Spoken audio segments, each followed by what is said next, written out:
Hi, my name is Diego, and in this video, we are going to unbox and review the Glary GEP-105. This is the 61 key keyboard. I'm trying to go a little bit fast. There's a lot of features in this keyboard that I want to cover, and I don't want to run this video too long. So let me fast forward here. The keyboard comes really well packaged, really well protected, comes with multiple accessories. It has headphones. It also has, and I'll fast forward here almost to the end of the video so you can see. So it also has an adapter, which I think is really cool because you don't have to use batteries. It can operate on batteries, but it already comes with an adapter. It has an external microphone. You can use the speakers to, let's say, run your voice on it. It has an external cable, so you can plug something like your iPad or a phone. It has a very cool music rack that is great because it's well put together, so you can, let's say, put a book on it and read music. And it also has a set of stickers, so you can label the stickers, and of course an owner's manual. So with that said, let's go to a close-up. The first sound that it has, this is a piano sound. I like the piano sound of this keyboard. I really believe as a piano player, it's important to have at least a decent piano sound. You're gonna probably be 90% doing mainly piano, so it is nice that it sounds nice on the low end and on the high end too. So this piano sound, it is a little bit drier, compared to, let's say, instruments that are a lot more money. But for what this is intending to do, I think it does as well on the piano sound. It has 200 sounds. Some of them I don't care for at all, but some of them are pretty nice. Now you can see there when I play black notes that it has LEDs, and the LEDs turn on. They turn on when you play. You can turn them off, probably to save power, I guess, on the batteries. And at the same time, those are very functional for a feature that the keyboard can almost show you how to play something, because it has built-in songs that you can press play and you can see the notes go with that light on. Let's keep talking a little bit about the sounds for a second.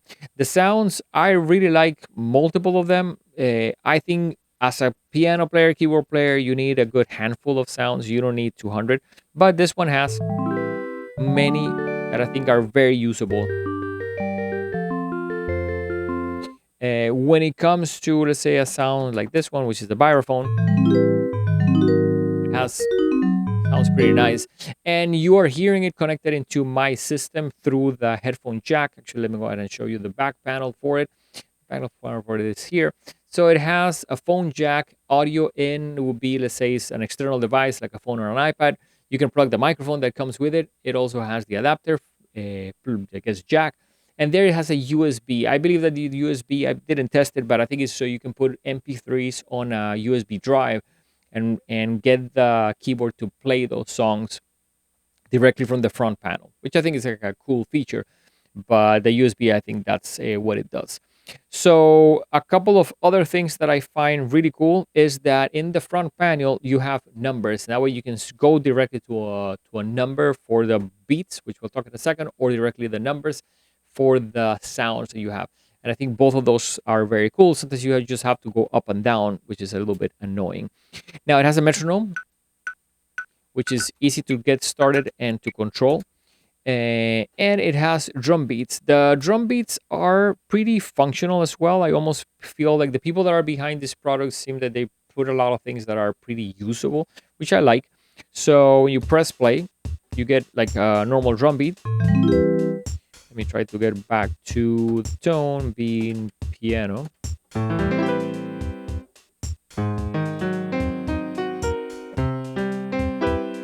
So nice, kind of like drum beat. It also has, for example, like I look at this one, press rhythm, so I stay in the right place. I think this was reggae was 13.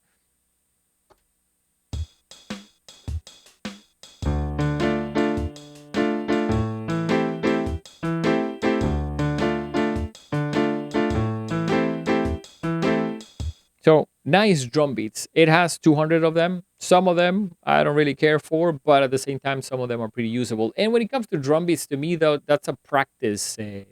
It's almost like it's a practice aid. The idea is to use drum beats to practice. So you need literally a handful of some that are pretty straightforward. So when you're learning a song, you can put it on and practice that way. You can also, of course, practice exercises and scales and other things with that.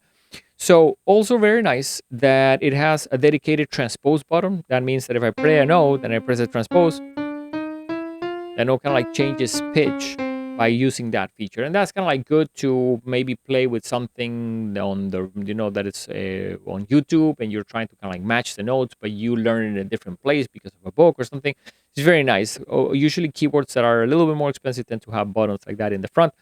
You can control the rhythm volume and the chord volume, which we'll talk about in a second, separately. And at the same time, you have overall sound for the whole keyboard. The speakers are small. They don't seem super abrasive. They are, when speakers are this small, they're not gonna sound the same as much bigger speakers on higher end instruments. They feel nice. They don't feel super powerful to me. But at the same time, at this price point, I think it's very normal. I think the volume that it has is very comparable to other keyboards that I have tested in the same price range. And the sound quality also is nice. Now, let's talk about a couple of other features that I find nice. If you press this button called key drum, you can play drums. I think people that are young might find find that nice. You can do what it says here, dual key, which means that I get to play two different sounds at the same time. Let me change one of them. So you can have piano on my left hand and a different sound on my right hand. That is cool. It also has the ability to sustain notes. So let me go back to a piano sound. So, well, I can do it on this one. So if I play this, let it go, but I put the sustain, it's almost like the notes get extended. And that's very normal too. Keyboards like this, what they're trying to do is, because you cannot plug a sustain pedal on it, then you can press that sustain and almost play something and do this.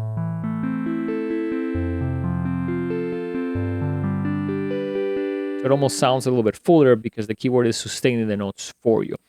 Very nice too that you can press record and go ahead and play something. And then press play. And it plays it for you. So it has a built-in way to record yourself. That I think is kind of like pretty cool. And it also has the ability to do what I like to almost call accompaniment. I don't know exactly like what this company calls it. But the idea is that you can put, I think it's here, and then you put a rhythm. And then when you press 3 notes, then let's see if I get it. There. So I'm playing 3 notes on my left hand. And the keyboard is making almost like a little band in a box, and I can almost make music with my right hand.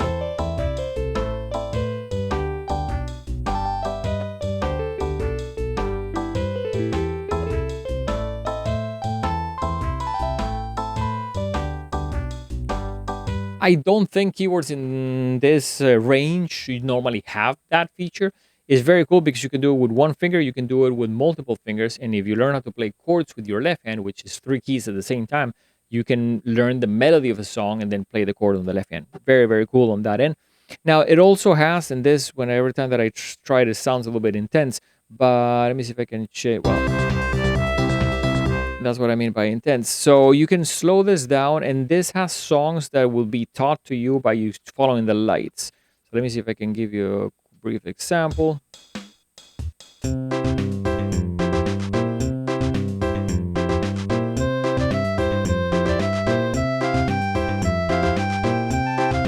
So I don't know if you can see there, but the lights are going now. That speed I think is probably maybe a little bit unmanageable, but it's a good speed. It's a good speed. It's a good way to learn because you're looking at the lights. So with that, I think I have covered most of the ways that this keyboard can help a beginner. I think I covered the fact that it has a metronome. Probably did that at the beginning. So let's go to almost like a conclusion of the keyboard. Do I believe that we can recommend this product for a beginner? Yes, I really think that this is definitely a good contender in this price point for a beginner. You're looking to get a keyboard that is not going to get easily damaged, that has a good amount of features. Mainly, you're looking for a keyboard that would inspire someone to keep on going. If you spend this amount of money on an instrument and the student tends to really like music, you're probably gonna have to replace it because this is not a long-term type of thing, especially if someone's gonna play for 3, 4, 5 years. But at the same time, I truly understand that parents go like, well, but I don't want to spend $200, $300 on an instrument when my son or daughter is going to play it for a month and they not want to continue. And I think that's very normal. So as a first instrument, this I think is a really good option. I like that it seems like the company and the people that put it together thought a lot of the options that would make sense for someone to have as a beginner. So we hope that helps. If you have any questions, let me know. If you want more information about what we do here at The Hit, check our main website, thehitmusicstudio.com. We want to thank you for watching. Take care.